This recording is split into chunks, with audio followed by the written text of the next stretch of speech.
Las fuentes de un creativo no deben ser los libros y los anuarios y los reels. Las fuentes de un creativo deben ser los museos, la literatura, las novelas, el cine.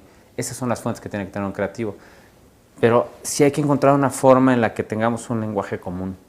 Y ese lenguaje común, ¿no?, se tiene que dar. Si yo estoy pensando en que quiero hacer algo como lo que hizo Heineken en Milán, ¿no?, para la Eurocopa, y mi cliente o la persona con la que estoy trabajando nunca ha visto algo así, le va a ser muy difícil entender de lo que estoy hablando.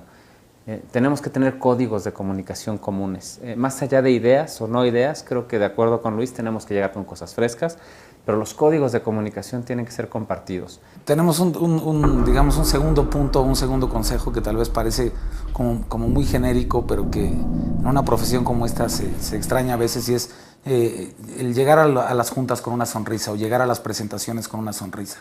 Finalmente, muchas veces el estrés, la preocupación de ambas partes, sobre todo de la parte de la agencia que está yendo a exponer un trabajo, es tal que nos tomamos demasiado en serio a nosotros mismos, tomamos demasiado en serio lo que muchas veces es un mensaje publicitario que busca, en muchos casos, ¿por qué no entretener, divertir, también informar? Y me parece que a veces se nos olvida que estamos de ese lado del negocio, ¿no? No sabría decir por qué, pero parecería ser que a los clientes, hay alguna escuela de negocios en la que le enseñan que no debe reaccionar ante las ideas. Entonces, estás presentando, ¿no?, y la cara es esta cara de póker, ¿no?, en la que tú te estás desgañitando, estás contando esta idea con toda la pasión del universo, y en algún lado, en un lugar no escrito, por cierto, ¿no?, dice que no pueden reaccionar. Y la verdad es que los invitamos a que lo hagan, porque esa reacción que recibimos cuando presentamos el trabajo es la que esperamos ver en los consumidores. Entonces, aguantarse la reacción no es natural.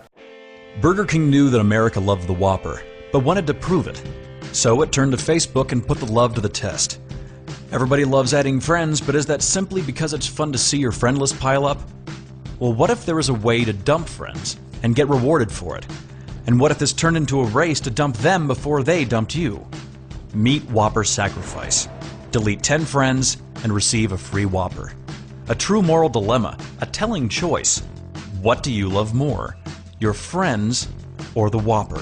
Otra cosa que es muy importante y que por alguna extraña razón no sucede todo el tiempo es que a la junta de presentación de creatividad tiene que estar siempre la persona que escribió el brief. Es una cosa de lógica.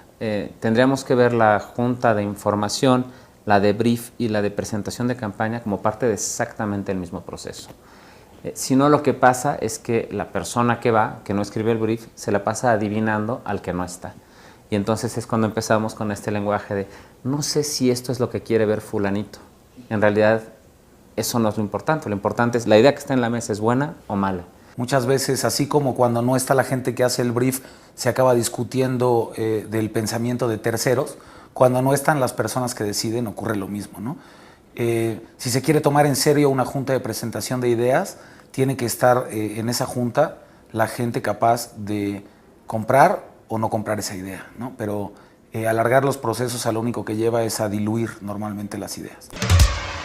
El brief es un mapa, como el mapa del tesoro. Tenemos que ir al brief y regresar al brief cuando se juzga una idea. Si, por ejemplo, hablamos de la casa Sydney Opera House en Sydney, Australia, todos lo conocemos, es un landmark. Se consiguió a través de un concurso. Se hizo un concurso a varios arquitectos del mundo y se les pidió un ícono para la ciudad. Se logró la Opera House de Sydney. El asunto es que la Opera House de Sydney tiene una acústica infame y sin embargo la hicieron porque el brief era diseño. Quiero un landmark, quiero diseño, quiero algo espectacular. Y la acústica no quedó en primer plano, ¿no? Entonces, regresemos siempre al brief para entender si lo que estamos pidiendo está bien realizado. Y no tratemos de añadirle después algo, ¿no?, que lo que acaba haciendo es desvirtuando la idea. Otro ejemplo muy divertido, que tiene mucho que ver con lo que mencionaba Héctor del Opera House en Sydney, es el de este exprimidor, un exprimidor súper famoso, diseño de Philip Stark, que es como una especie de arañita de 3 patas, que se supone que sirve para exprimir limones o naranjas o tal. aunque en realidad cuando se le ve es más bien una pieza de diseño, ¿no?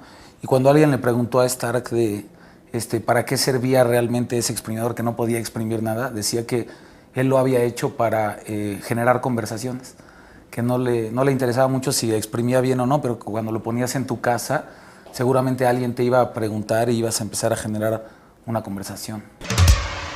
Continuamos en Status hablando de cómo juzgar ideas creativas.